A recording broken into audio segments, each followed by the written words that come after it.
The cold emptiness of space stretched endlessly in all directions as Commander Velther stared out through the viewing port of his exploration vessel. His 6 eyes, adapted for seeing in the dim light of his homeworld, scanned the star charts floating before him in holographic display. The Zephyrian exploration fleet had been traveling for 3 cycles now, mapping the outer regions of what ancient records called the Spiral Arm. Most systems they encountered were dead or filled with primitive gas giants that held no interest. For his people, "Commander, we are detecting unusual readings from the system ahead," Science Officer Kexani announced from her station. Her tentacles moved gracefully across the control surfaces as she analyzed the incoming data. The third planet shows signs of complex molecular structures and organized patterns. Velther moved to the science station with fluid movements. His species had evolved on a world with lower gravity, making them naturally graceful in the artificial environment of their ships. The data streams showed a yellow star with several planets orbiting around it. Nothing unusual there, but the third planet from the star was different. Energy signatures indicated it had once been home to an advanced civilization. "How advanced are we talking about, Kexani?" Velther asked as he studied the readings. The planet showed massive structures beneath layers of vegetation and shifted landmasses. Oceans had moved over the millennia, and what had once been continents were now underwater or covered in thick forests. "The pattern suggests cities larger than anything in our current records," Kexani replied. "But Commander, these readings are old, very old. I estimate this civilization ended at least 500,000 years ago, possibly more." The Commander felt a chill run through his body. 500,000 years was an incomprehensible amount of time. His own species had only achieved spaceflight 20,000 years ago. Whatever beings had lived on this world had been building cities when the Zephyrians were still learning to make fire. "Take us into orbit," Velther ordered. "Launch scanning probes and begin deep surface analysis. I want to know everything about whoever lived here." The exploration fleet consisted of 7 vessels, each designed for long-range reconnaissance and scientific study. As they approached the mysterious world, their sensors began picking up more detailed information. The planet was beautiful, with blue oceans and green continents, but there were no signs of current civilization. No energy signatures, no radio transmissions, no orbital structures. Just the remnants of something that had once been magnificent. Lieutenant Zorval, the fleet's archaeological specialist, joined them at the science station. His expertise in ancient civilizations made him invaluable on missions like this. "Commander, I am seeing something remarkable here. The surface structures follow patterns I have never encountered before. They built their cities in perfect geometric arrangements, as if they were following some kind of mathematical formula. The probes descended through the planet's atmosphere, transmitting real-time data back to the fleet. What they revealed was breathtaking. Massive ruins stretched across entire continents, connected by what appeared to be transportation networks that spanned thousands of kilometers. The builders had carved mountains, redirected rivers, and shaped the very landscape to suit their needs. "Look at this," Kexani said as she displayed a 3-dimensional map of one continent. "These are not just cities. This is an entire continent turned into one massive complex. The engineering required for something like this is beyond our current capabilities." But as the probes went deeper, scanning beneath the surface vegetation and accumulated soil of millennia, they discovered something that made Velther's blood run cold. The readings showed vast hollow spaces beneath the planet's surface, stretching for hundreds of kilometers in every direction. These were not natural cave systems or mining operations. They were artificial chambers, perfectly preserved and maintained. "Commander," Zorval's voice was barely a whisper, "there are structures down there. Massive structures, and they appear to be intact." The scanning probes detected energy signatures coming from deep underground. Not the wild, chaotic energy of natural processes, but the ordered, controlled energy of advanced technology. Something was still active down there after 500,000 years of apparent abandonment. How is that possible? Velther asked. No power source we know of could function for that length of time. There are atmospheric readings coming from the underground chambers, Kexani reported. Breathable atmosphere, controlled temperature, and what appears to be artificial gravity generation. Commander, whatever is down there is not just active. It is fully operational. The commander made a decision that would change the course of galactic history. Prepare a landing party. We are going down to investigate these underground facilities, but we go carefully. Something that has been waiting for 500,000 years deserves a respect. The landing shuttle descended through clouds that had been forming and dissipating over this world since before the Zephyrian homeworld had developed complex life.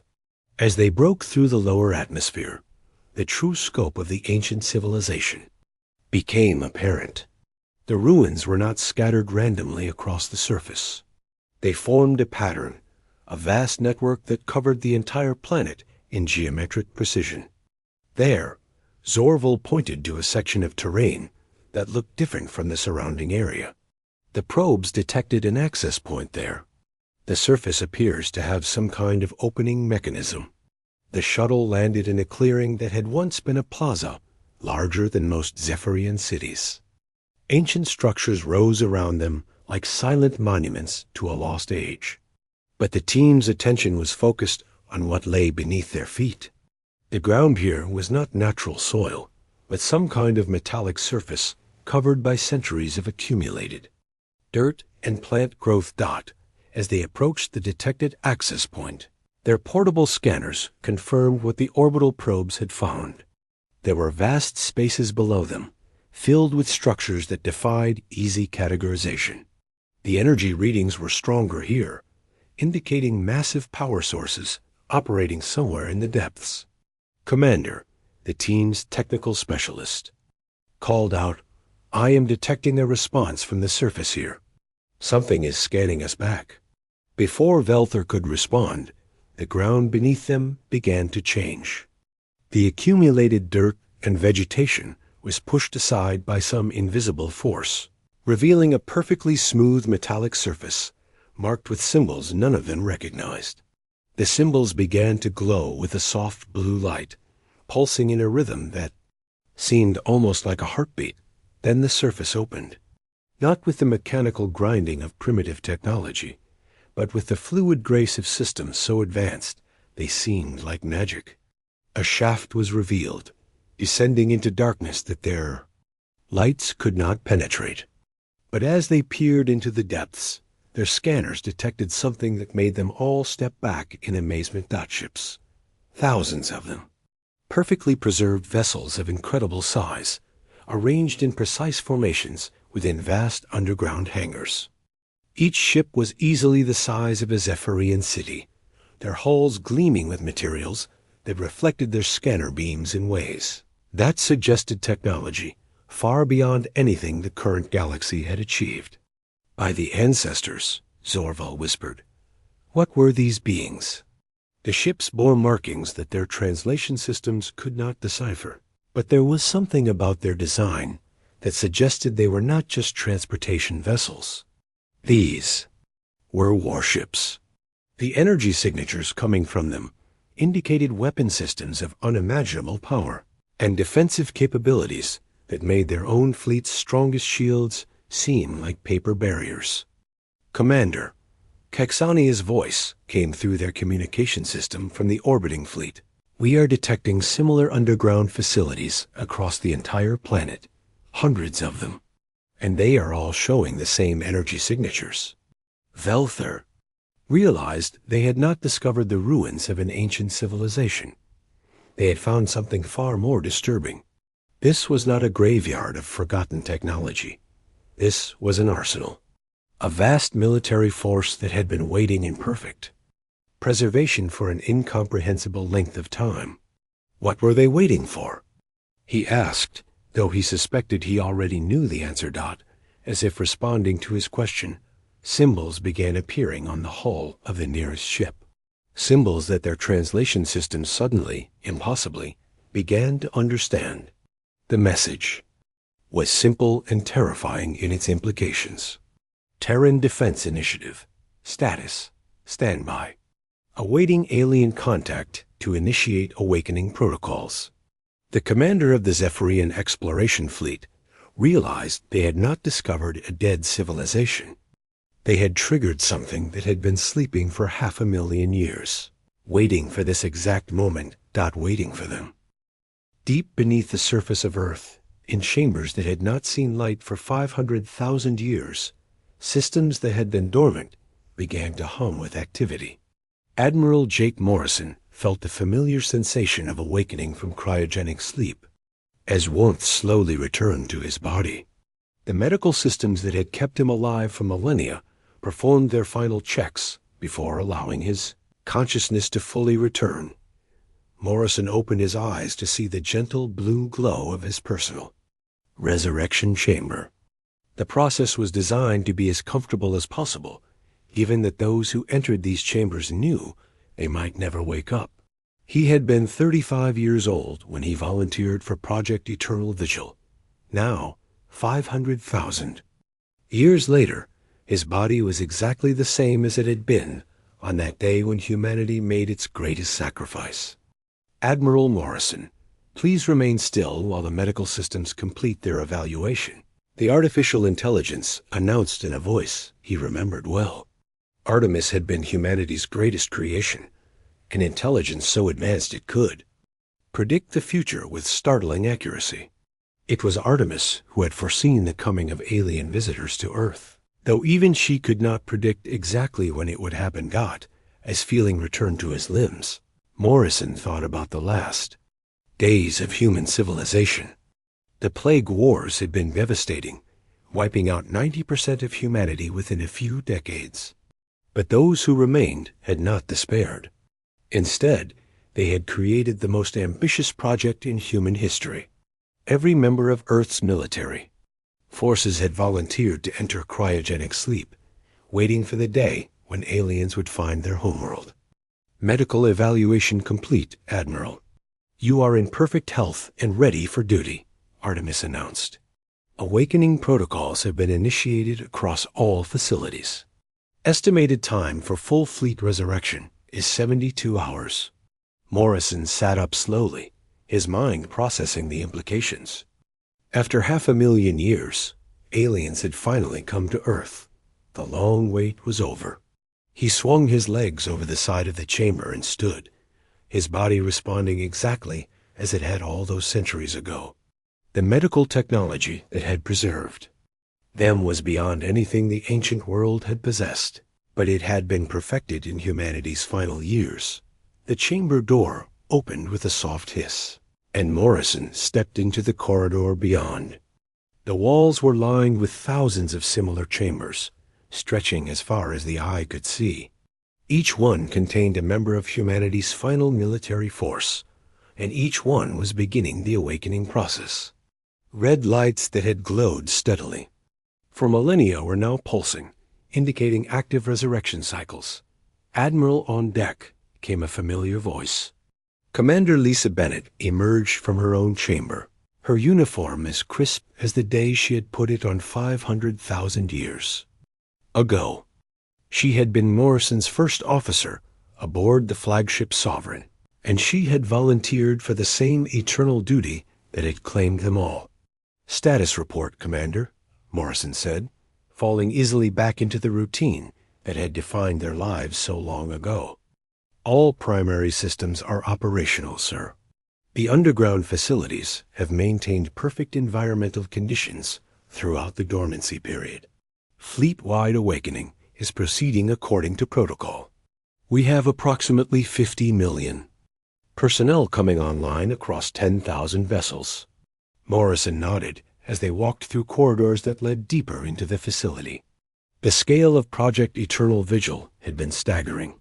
Entire continents had been hollowed out to create the underground bases that housed humanity's sleeping war fleet.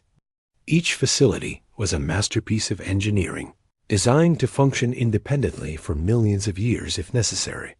They entered the main command center, where dozens of personnel were already at their stations. Captain Ryan Foster looked up. From the tactical display, his expression grim. "Admiral, we have confirmed alien presence in Earth orbit. 7 vessels of unknown configuration. They appear to be conducting detailed scans of the planet's surface." "Any attempts at communication?" Morrison asked. "Negative, sir. They seem to be treating this as an archaeological expedition. Our deep sensors indicate they believe they have discovered the ruins of an extinct civilization." Morrison allowed himself a small smile. The aliens had no idea what they had awakened. Humanity's final act had been to ensure that their homeworld would be defended, even if they were no longer alive to defend it themselves. The sleeping war fleet represented the pinnacle of human military technology, designed not just for defense, but for absolute dominance. Dr. Amy Patterson approached from the science station, her face showing the same mixture of excitement and apprehension that Morrison felt. She had been the chief architect of Project Eternal Vigil, the brilliant scientist who had made the long sleep possible. "Admiral, I've been reviewing the current galactic situation through our deep space monitoring systems. The results are fascinating and disturbing." "Explain," Morrison ordered. "The galaxy has changed dramatically since we entered stasis. Dozens of alien civilizations have risen to spacefaring status. They've discovered and are using modified versions of our old technology. Hyperspace drives, energy weapons, defensive systems. But they're using them primitively, like children playing with tools they don't understand." Morrison studied the data streams flowing across the command center displays. Humanity had seeded the galaxy with their technology millions of years ago, during their great expansion period. They had prepared worlds for life, established the hyperspace routes that connected star systems, and left behind the basic tools that would allow younger species to eventually reach the stars. It had been humanity's gift to the universe. "What about their military capabilities?" he asked. Captain Foster answered from the tactical station. "Based on our scans of the vessels in orbit, they're approximately 200,000 years behind our technology curve. Their weapons appear to be plasma-based. Their shields are simple electromagnetic barriers, and their fastest ships can barely achieve half-light speed." The irony was not lost on Morrison. Humanity had been so far ahead of every other species that even after 500,000 years of technological stagnation, they were still the most advanced military force in the galaxy. The sleeping war fleet had been built during humanity's golden age, when their technology bordered on the miraculous. Lieutenant Colonel Chris Parker reported from the communications station.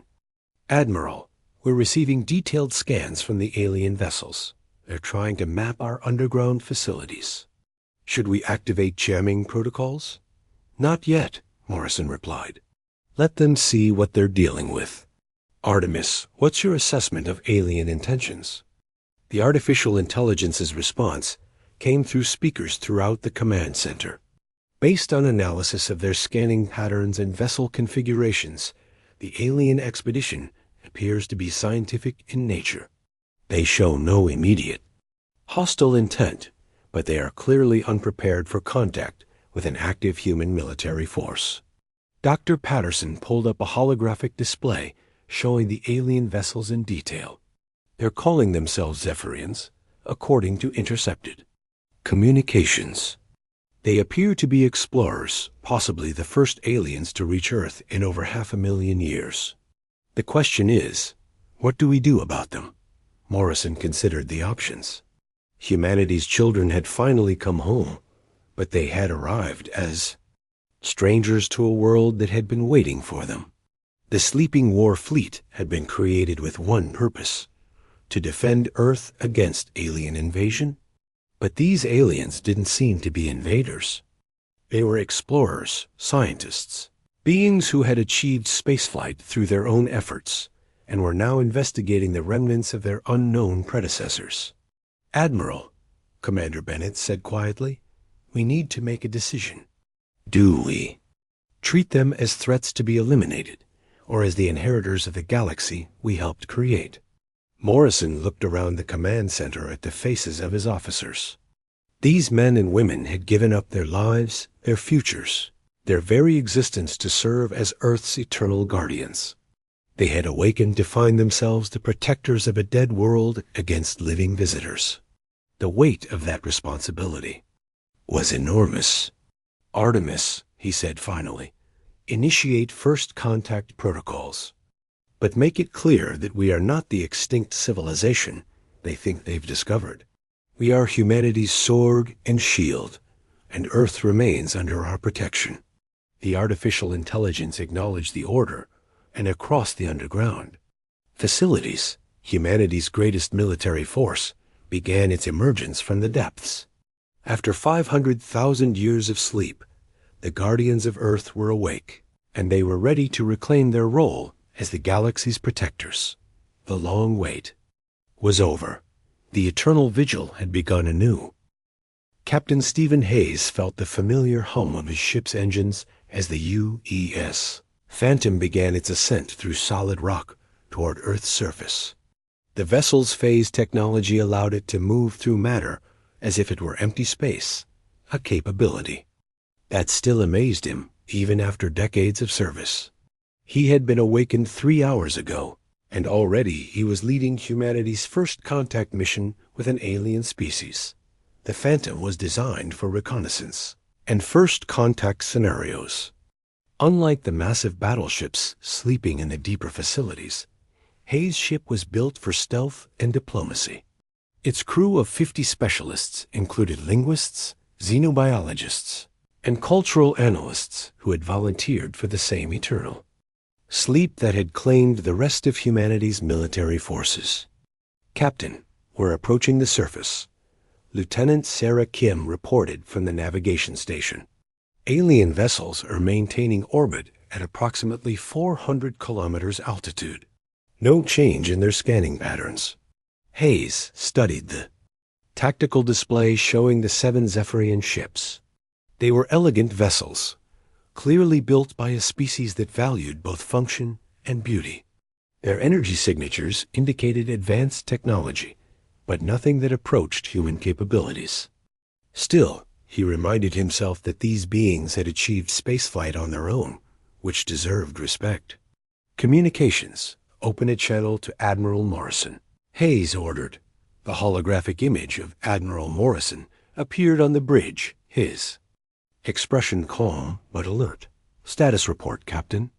We're 30 seconds from surface emergence, Admiral. The aliens are maintaining their previous positions. No signs of weapons charging or defensive preparations. They appear to be completely unaware of our approach." Morrison nodded. "Remember, Captain, these beings have never encountered humans before. To them, we're the mysterious extinct race that left ruins throughout the galaxy. They have no context for what they're about to experience." Hayes understood the gravity of the situation. First contact between species was always delicate, but this situation was unprecedented. The aliens thought they were studying the remains of a dead civilization, not triggering the awakening of the galaxy's most powerful military force. Emerging. "Now," Lieutenant Kim announced, the Phantom phased through the final layer of soil and rock, materializing in the open air above the ancient plaza where the Zephyrian landing party was still investigating the entrance to the underground facilities. Hayes watched through the view screen as the alien explorers looked up in shock at the sudden appearance of his ship. Commander Valthur's voice came through the communication systems, speaking in the mathematical sequences that served as universal. First contact protocol. His transmission was filled with confusion and amazement as he tried to comprehend what he was seeing. "Captain, I'm receiving their first contact attempt," Communications Officer Tony Rodriguez reported. "They're using standard mathematical progressions and physical constants. Basic stuff, but they're clearly trying to establish peaceful communication. Hayes considered his response carefully. Admiral Morrison had given him discretion in how to handle the initial contact, but the implications of every word would echo through galactic history. These aliens were about to learn that humanity was not extinct and that they had awakened something far beyond their understanding. "Open a channel," Hayes ordered. "All frequencies, maximum power, but keep it focused to avoid damaging their systems." The communication array activated, and Hayes spoke the words that would change everything. "Zephyrian vessels, this is Captain Stephen Hayes of the United Earthship Phantom, representing the Terran Defense Initiative. You are currently in violation of Terran space. State your intentions immediately." The silence that followed was profound. Hayes could imagine the shock and confusion aboard the alien ships as they tried to process what they had just heard. According to everything they knew, humanity was extinct. The ruins on the planet below were supposed to be the remnants of a civilization that had died out long before their own species had discovered fire. Commander Valthur's response, when it finally came, was filled with bewilderment. "This is impossible. Human civilization ended over 500,000 years ago. You cannot be human." Hayes allowed himself a slight smile. "Commander Valthur, humanity has been waiting for this moment since before your species achieved spaceflight. We are very much alive, and we have been expecting you." On the surface below, the Zephyrian landing party was backing away from the entrance to the underground facility as more human ships began emerging from the depths. The UES Liberty, under Captain Ryan Foster, rose through the opening with the fluid grace of advanced technology. Other ships were beginning to appear across the planet's surface, each one a masterpiece of engineering that dwarfed the alien vessels in both size and capability. "Lieutenant," Colonel Chris Parker's voice came. "To the tactical communications. Captain Hayes, Admiral Morrison is requesting a demonstration of capabilities. Something to help our guests understand the situation they've found themselves in." Hayes nodded to his weapons officer. "Target the asteroid field in the outer system. Select something approximately 1 kilometer in diameter. Fire 1 quantum torpedo, minimum yield." The weapons officer confirmed the target and fired. The torpedo streaked away from the Phantom at velocities that made light seem slow. When it struck the distant asteroid, the result was not an explosion in any conventional sense. The asteroid simply ceased to exist, leaving behind a perfectly spherical void in space that lasted for several seconds before reality reasserted itself. The reaction from the Zephyrian fleet was immediate. Their ships began moving into defensive formations, though Hayes could see from his tactical display that their efforts were futile. Their weapons could not penetrate his ship's shields, even if they fired continuously for years, and their fastest vessels could not outrun his slowest reconnaissance drones. "Captain Hayes," Commander Valthur's voice was tight with fear and awe, "what do you want from us?" Before Hayes could respond, Admiral Morrison's image appeared on all communication channels, addressing both the human and alien vessels simultaneously. "Commander Valthur, I am Admiral Jake Morrison, commanding officer of the Terran Defense Fleet. Your arrival at Earth has triggered protocols that have been dormant for 500,000 years. We need to talk." Dr. Elena Rodriguez, the xenobiologist aboard the Phantom, had been analyzing the alien communications and biological signatures. "Captain, I'm detecting elevated stress hormones and rapid cardiovascular activity among the alien crew. They're terrified, but they're also fascinated. Their scientific curiosity is warring with their survival instincts."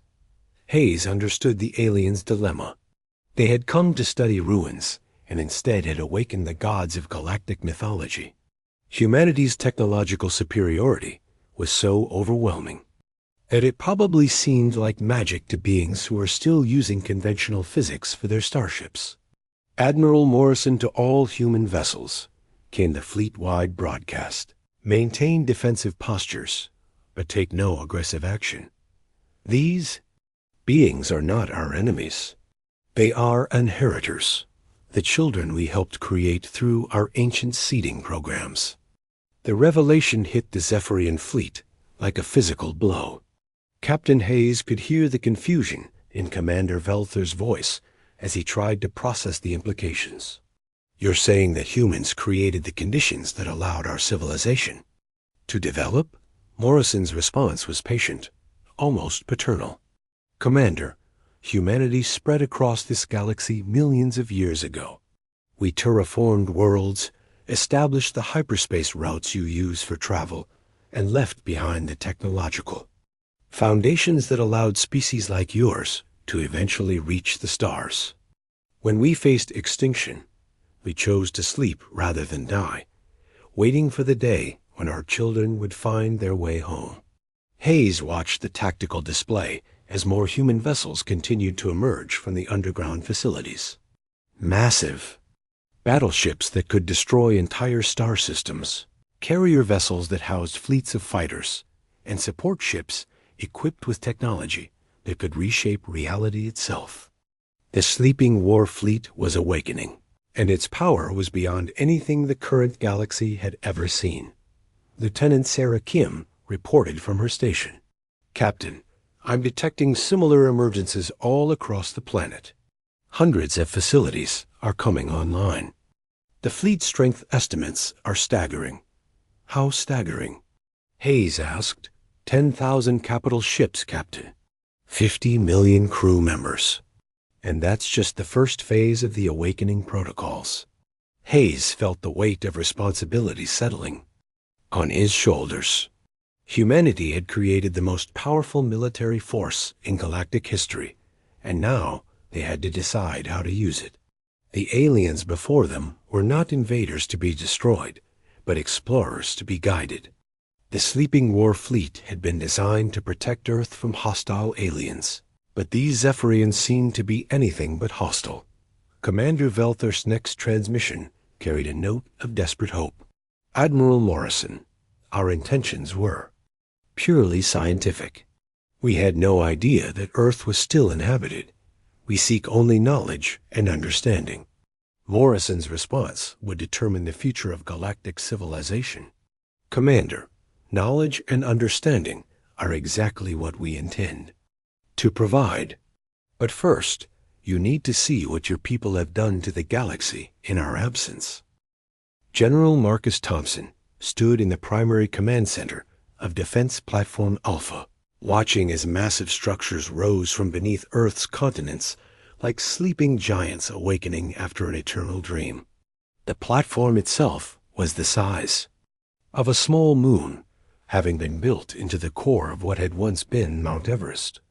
Around the globe, similar installations were breaking through the surface, their emergence causing earthquakes that registered on sensors throughout the solar system. Thompson had been humanity's supreme ground commander during the final days of their civilization.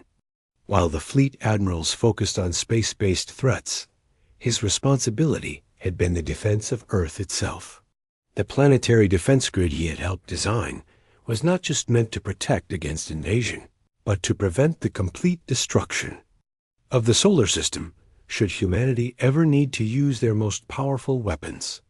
General, all primary defense platforms are online, reported Colonel Jennifer Walsh from her station. Reality anchors are functioning within normal parameters.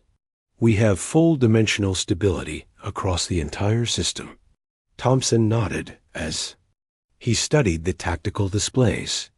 The reality anchors were perhaps humanity's greatest technological achievement, devices that could lock space-time itself into stable configurations.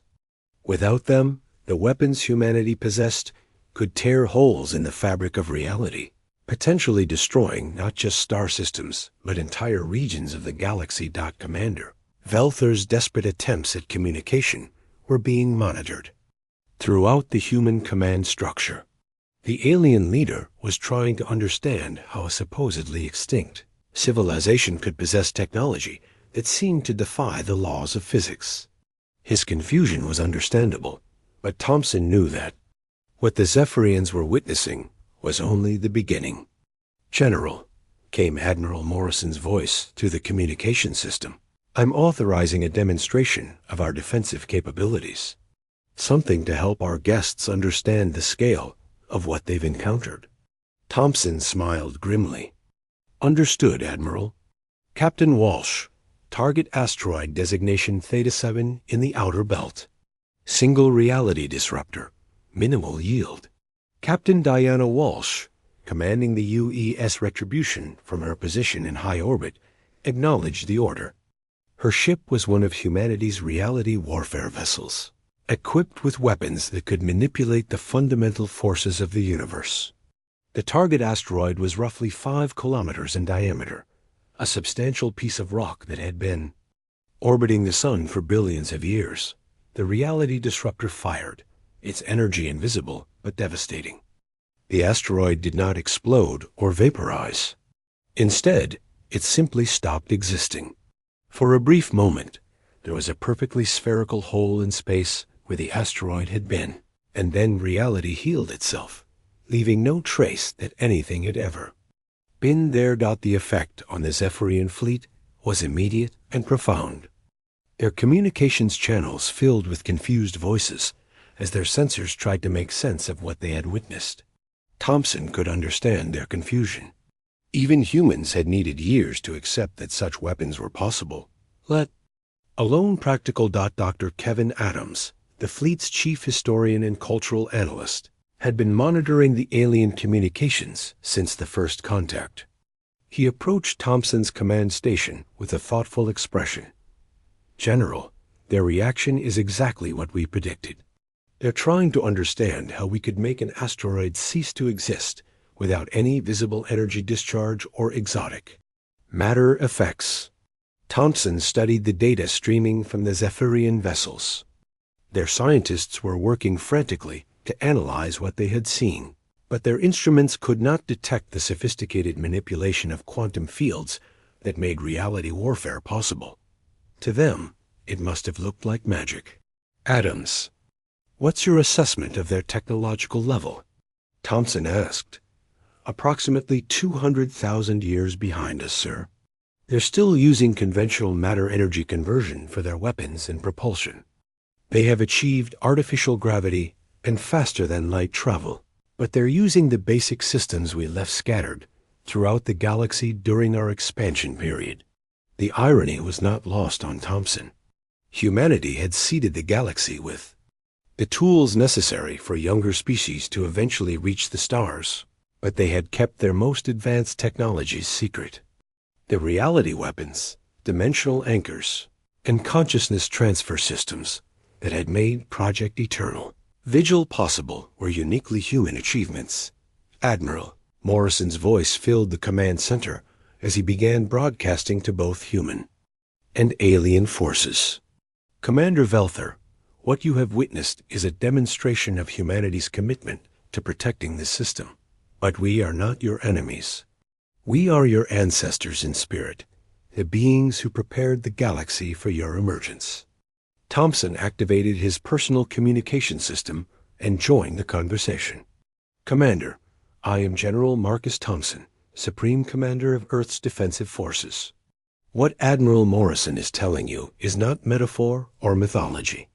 It is historical fact." Dr. Susan Miller, humanity's chief xenorchaeologist, had been analyzing the Zephyrian cultural data streams since their arrival.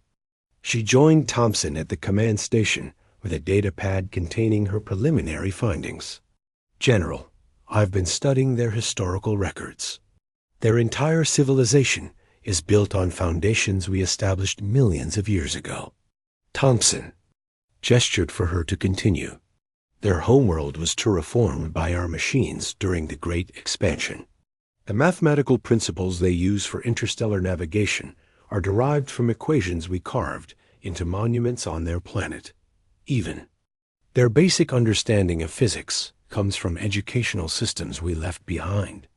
The general absorbed this information while watching Commander Velther's fleet struggle to process the revelations they were receiving. These aliens were not just random explorers who had stumbled upon Earth. They were the direct beneficiaries of humanity's ancient benevolence, children who had grown up using gifts they didn't even know they had received. Colonel Rachel Green, commanding the UES Nemesis, had been conducting detailed scans of the Zephyrian vessels. Her report added another layer to the growing understanding of the situation. General, their ships are using modified versions of our hyperspace drive technology. The power systems are based on fusion reactors we designed. Even their life support systems follow patterns we established. Thompson realized that humanity's greatest achievement had not been their advanced weapons or dimensional technology. It had been their role as galactic gardeners, preparing the way for species that would not evolve for millions of years. They had transformed hostile worlds into gardens, established the infrastructure that would allow interstellar civilization to flourish, and left behind the tools that would eventually allow their children to find them. Commander Velther, Thompson said, his voice carrying across space to the alien fleet, "Your people exist because we chose to make your existence possible. Your worlds are habitable because we made them so. Your technology works because we taught your ancestors the principles they would need." The response from the Zephyrian commander was filled with awe and disbelief. "You're claiming that humans shaped the development of our entire civilization?" Dr. Adams answered before Thompson could respond. "Commander, we didn't just shape your civilization. We created the conditions that made your evolution possible. When we realized that humanity would not survive the plague wars, we made a choice. We would preserve our knowledge and our guardianship, waiting for the day when our children would be ready to inherit the galaxy." Captain Nathan Clark, commanding the exploration vessel UES Pioneer, had been conducting long-range scans of the current galactic situation. His report painted a disturbing picture of how the galaxy had developed in humanity's absence. "General, we're detecting warfare across multiple sectors. The younger species are using corrupted versions of our technology to destroy each other." Thompson felt a familiar weight settling on his shoulders. The sleeping war fleet had been created not just to defend Earth, but to serve as guardians of galactic civilization. If the younger species were destroying themselves with perverted versions of human technology, then humanity had a responsibility to intervene. "Adams, what's the current state of galactic civilization?" Thompson asked. The historian's response was grim. 47 active conflicts using weapons derived from our technology. 16 species facing extinction due to resource wars. The hyperspace network we established is being used to transport armies rather than knowledge. And worst of all, several species have discovered our old weapons caches and are trying to reverse engineer reality manipulation technology. Thompson understood the implications immediately. If younger species gained access to reality warfare, without the proper safeguards and philosophical understanding, they could accidentally destroy entire star systems or even tear holes in the fabric of space-time itself. "Commander Velther," Thompson said, his voice taking on the authority that had commanded the loyalty of millions during humanity's final days, "your arrival has awakened more than just our fleet. You have triggered our return to active guardianship of this galaxy. We have slept for 500,000 years, but our duty remains unchanged." The alien commander's response carried a note of desperate hope. Admiral Jake Morrison stood on the bridge of the UE Sovereign, looking out at the Zephyrian fleet that hung motionless in Earth's orbit. Commander Velther had requested permission to withdraw his vessels beyond the edge of the solar system, clearly hoping to escape what he perceived as an impossible situation. But Morrison could not allow them to leave, not yet. There was too much at stake, too much that needed to be understood before these aliens carried word of humanity's return to the rest of the galaxy. "Admiral," Commander Velther's voice came through the communication system, filled with barely controlled fear. "We have no desire for conflict. Our mission was purely scientific. We ask only for permission to depart and return to our homeworld." Morrison considered his response carefully. These aliens had no understanding of what they had triggered by finding Earth. They thought they could simply leave and pretend this encounter had never happened. But humanity's awakening was not something that could be ignored or forgotten. The galaxy had changed too much in their absence, and the time for passive observation was over. "Commander Velther, I cannot permit your departure until you understand the full scope of what has occurred here," Morrison replied. "Your arrival has not simply awakened a sleeping fleet. You have initiated the return of galactic guardianship.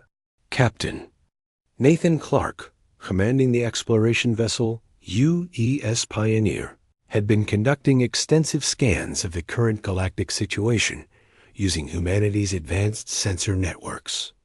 What he had discovered painted a disturbing picture of how the younger species had developed in humanity's absence.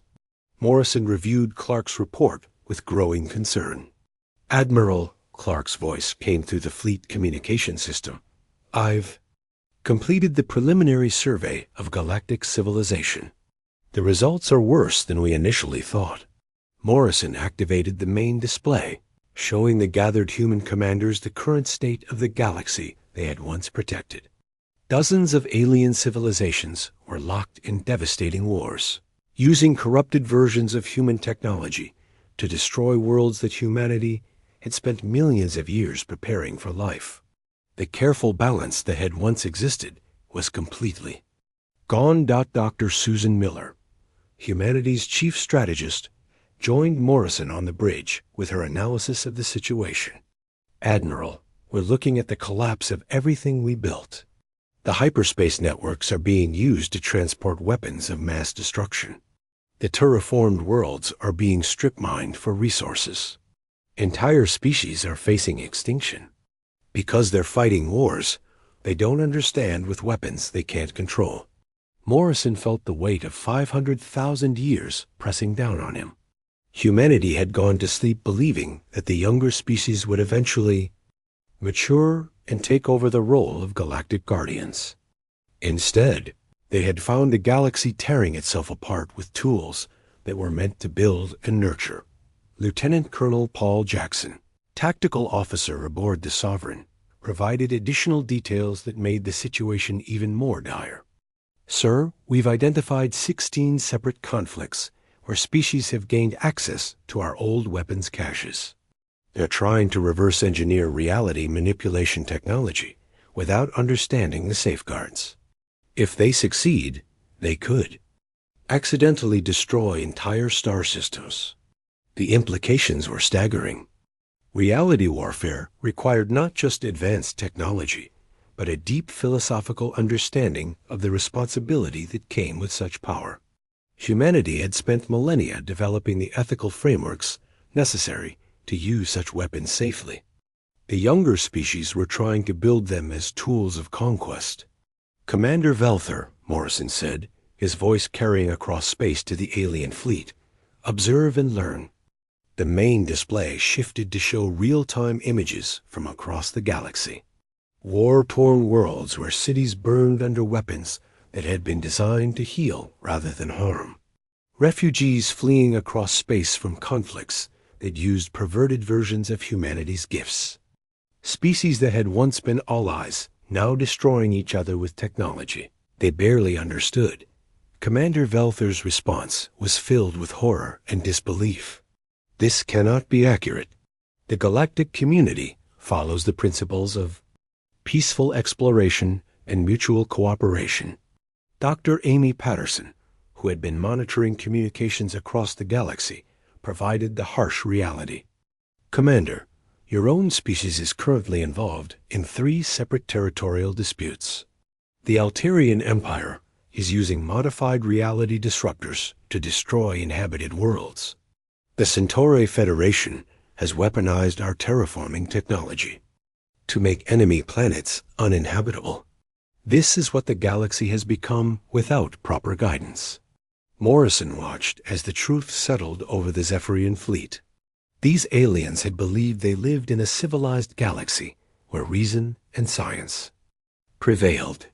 They were discovering that they inhabited a cosmic war zone where their own people were both victims and perpetrators of unimaginable violence. "What do you want from us?" Commander Velther asked, his voice barely a whisper.